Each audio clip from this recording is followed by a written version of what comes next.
Obrigado, Sr. Presidente, Senhoras e Senhores Deputados, Srs. Membros do Governo, Sr. Ministro da Justiça. A Sra. Ministra tem na área da Justiça, de facto, uma das tarefas mais difíceis deste Governo.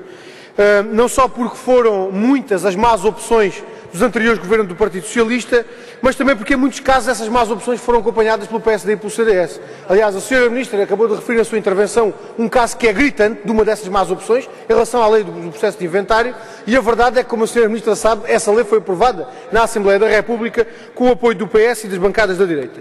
Mas há mais exemplos de medidas que contribuíram, de facto, para a degradação do sistema da Justiça e que foram aprovadas não só pela bancada que sustentava os anteriores governos, mas também pelo CDS e pelo PSD. São desse exemplo as duas reformas ao Código de Processo Penal, o regulamento das custas processuais, a Lei Quadro de Política Criminal e as sucessivas opções em matéria de política criminal, ou até mesmo as alterações à ação executiva que se revelaram um verdadeiro desastre em matéria de política de justiça.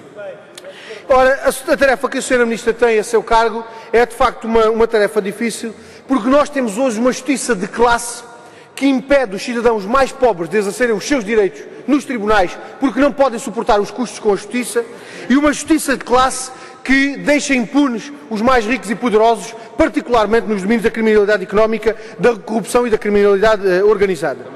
E temos uma justiça, Sra. Ministra, em que os portugueses parecem confiar cada vez menos e que necessita de mais meios e melhores opções, mas também de menos espetáculo e de menos propaganda, e esperamos que a Sra. Ministra contribua também para esses desideratos.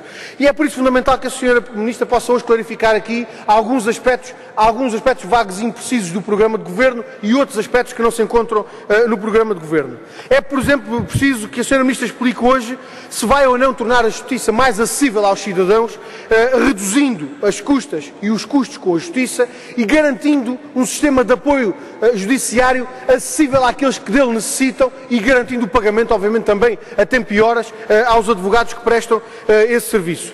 É preciso que explique, por exemplo, também, Sra. Ministra, que medidas é que vai tomar para garantir o combate à criminalidade económica organizada e porque é que não há no programa de governo uma única referência ao combate ao enriquecimento ilícito. A Sra. Ministra já hoje falou na corrupção, mas nós julgamos, o PCP julga e vamos apresentar propostas nesse sentido, que não há combate à corrupção que seja eficaz se não for acompanhado do combate ao enriquecimento ilícito. Ora, não há no programa de governo uma única referência a essa matéria e gostaríamos de saber também porquê.